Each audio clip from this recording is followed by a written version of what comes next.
and by the time you do, everything breaks and falls apart.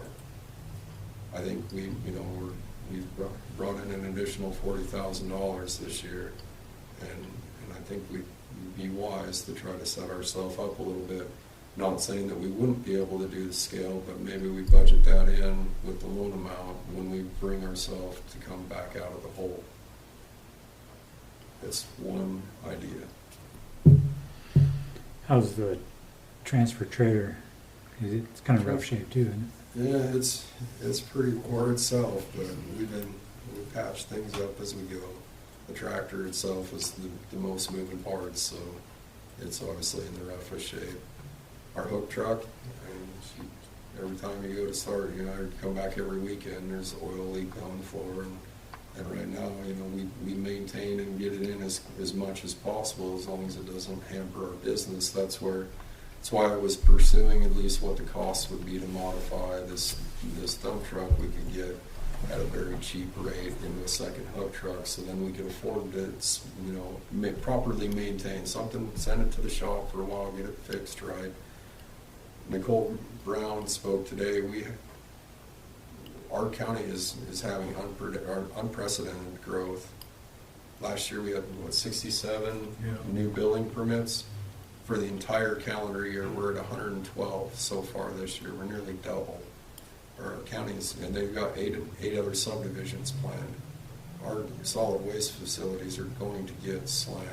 Mm-hmm. Right now, currently we have 2 CDL drivers. We've got 1 hook truck. That transfer station truck makes 1 trip a day for 3 hours. That CDL driver does just kind of general maintenance, packs the can, does stuff like that. Had we a second hook truck, he could be running rentals, he could be assisting the other driver, and if we plan for future growth, eventually we're either going to have a 1-station transfer station, or we're going to have more hook trucks and drivers. That's just realism. So do we wait until we're behind and have to try to do it? Because we're already behind. Do we wait until we're by far worse, or do we look now and say, okay, we have this influx of 3 years worth of metal we recycled and we got a good price for it? Do we take that money now and do we invest in a little bit in future growth? And that's a decision that, you guys obviously have to give me some advice on that, but Commissioner Delger and I've talked quite a bit about it, and so I have with Commissioner Fulford as well. One question on the subdivisions stuff going in. Are we keeping up with catching the new assessments? As much as we can. I've been working with Nicole to try to assign the assessment once an address is assigned to them, because part of the problem we have right now is vacant lots out of the silos. They're not vacant, they're weekend party spots for a bunch of people from Bozeman. There's no house there, they have vacant land. They have an address, but they haven't built. And how do we go about recouping a solid waste assessment on a bare lot? But they're there every weekend, 7, 8, 9 months out of the year. If it was assessed when an address was formed, then at least it would give you something standardized across the board. Because these people are putting 4 or 5 campers with all their buddies on their lot down there. That's quite a bit of trash for the weekend. Is that something that we need to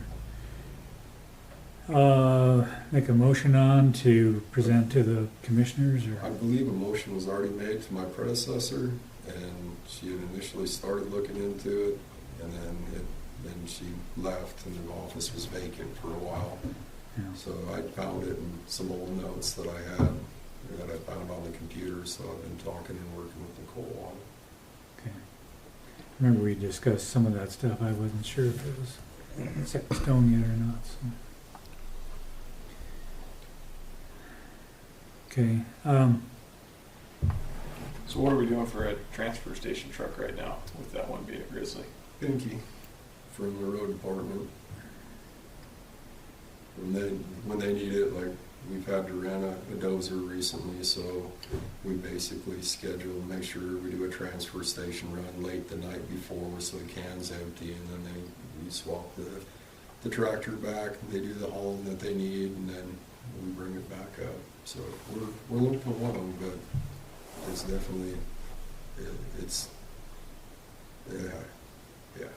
It's the workaround solution. It's not 100% right solution, but it hasn't held us up from being able to provide the service to the county.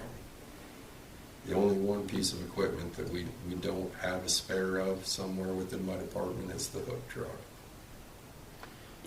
What would you anticipate that we could afford for a second truck? I was assuming it had to be used, not new. Well, everything that it all depends. Right now, I've looked at every state auction. I've looked at Pate's auctions, and you're running anywhere from $15,000 to $58,000, which obviously the budget can't afford $58,000. I just started looking out oil field surplus stuff, and actually TJ's been very helpful looking around too for it. So the hope is we could stay to the 20 to 25 mark for a transfer truck, because yes, it's more than doing an in-frame, but if we do an in-frame on our current vehicle, 600,000 miles, how long before we're replacing everything else? Of course, kind of risky buying a used one on the lower end too, if you had to wind up with what we got. So what Grizzly had one, that was the high end, the 58 that they had just done a full and everything rebuild on it. It's nice, but it's also $58,000. Yeah.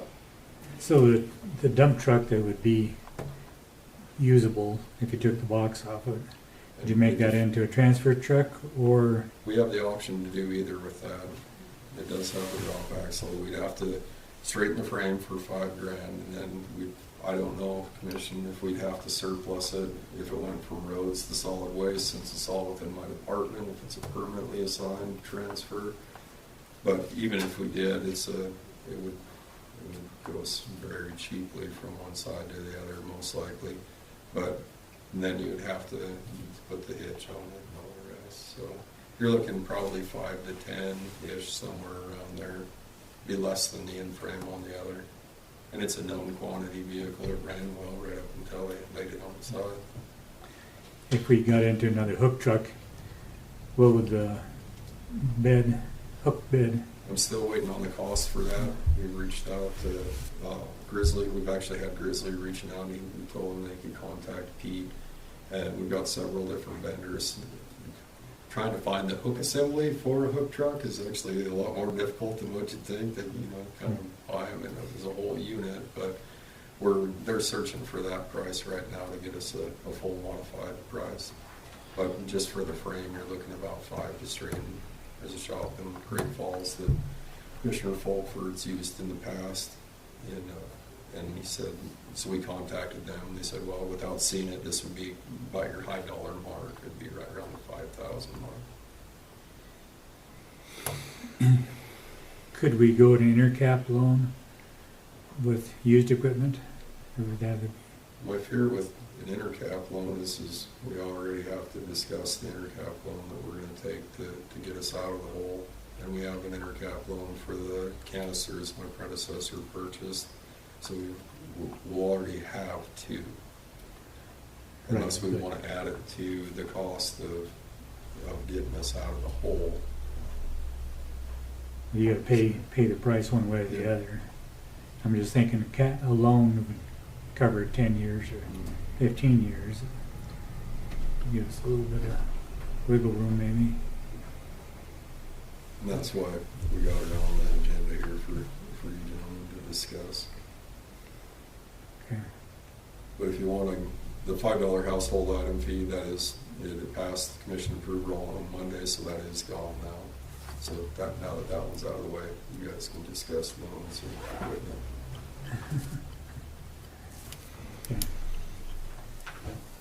Okay. When I started on solid waste, we had a loan through PILT on the roll-off truck. So can we get a PILT loan? I think we've used PILT loans Field's for pretty long. well stretched out to the map. We've used PILTs for long enough. That's why we're having to look at the intercap loan. Up until this point, they've had to use it pretty excessively for quite a while. So that's why they were looking towards the intercap loan, because they were unable to continue to do that.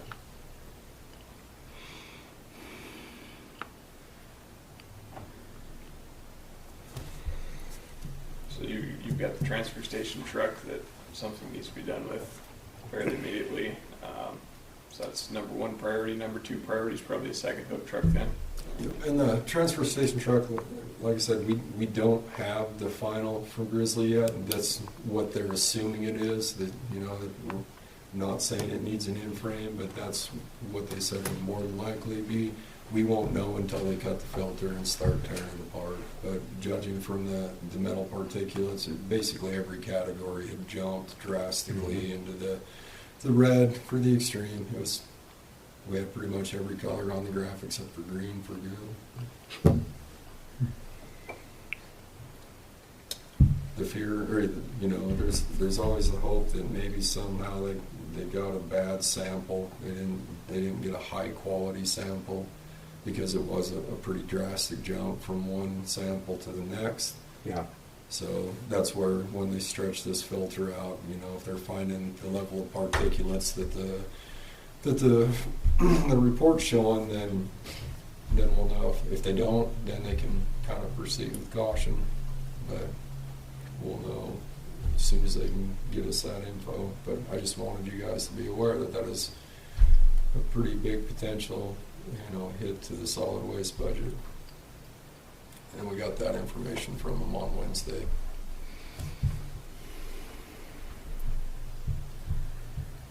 So I guess we'll wait till anybody else, till next meeting to discuss it, I guess, but. As soon as I anybody get else- the information, I'll reach out to you guys and let you know, so you can think on it a little more before we have our next meeting, and, you know, not get blindsided quite so much. It's been We can resample that anytime. That's not a problem. My hope is maybe they didn't collect it in quite the correct manner. Maybe they took sample out of the bottom of the oil. I don't pan know after how the they did grade. that. I wasn't there when the sample was collected. Wouldn't either. So that's the cross your fingers hope that it was a contaminated sample, and you know, if they tear that filter apart and there's nothing there, then you know we may not be looking at this all together. So as soon as I know, I'll reach out to you and let you know. Sounds good. Okay, any other questions on the loan? No, I guess I know the commission. There's a, you know, we'll have to make a decision on it fairly quickly, correct? Yeah. So that's why Daryl had said that he definitely wanted it on the agenda, so we can talk about it, because we'll have to decide on it in a fairly timely manner. So yeah, It's not an intercount loan. it's not. It's a loan from our investment Oh, from the gotcha. bank, from the hospital. So Oh, I think we're looking at 270, 280, Yeah, 275, 280 is what. like is what- 1.5 interest probably, maybe even less than that, but we can't go below what we're making on the market, which is like 0.05 or something. So it's going to be a relatively low interest rate. How many year term? 10 is what the last I discussed Yeah, I with you agree. guys. So, and I think I think we're probably limited to 10 years. So when I did my budget analysis, it's difficult to budget when you didn't have management of a program. You're going off of how your predecessor that you've never met operated things. And on the 10-year stretch, with right around the 275, we will be able to make that payment with little to no changes, as long as nothing breaks. And that was been my fear going into it, is where we were at. We were solvent enough to be able to dig ourselves out of the hole, but now you're looking at 10 years that you got to cross your fingers and hope nothing changes and nothing breaks. Which you can't really count on that. So No. That's a ridiculous business model that will never succeed. is there anything else we can trim on the budget, or do we have to increase revenue? I have some ideas that I'm going to look at. There's actually a Fed grant that I'm looking at this winter. One of my weed and mosquito foreman is amazing at writing grants. There's a Fed grant 75-25 match that several western states, California, Wyoming, Colorado, have got to help upgrade their infrastructure. Some of the stuff that it's helped with is cameras on site, power to some of the sites through solar, green energy push. If we could get a grant like that, you'd be able to look at pin pad entry, and then now you're cutting 167,000 or 100. Well, if we kept a full-time position, of roughly $100,000 more in surplus to the budget. You'd get rid of the walk-in gates. We'd eliminate a lot of the problems, but we would not be able to afford it without this Fed match grant. What does a system like that cost? The solar's not much. It's the keyless entry or the pin entry that start. You have to have security gates, and we'd have to modify our existing fencing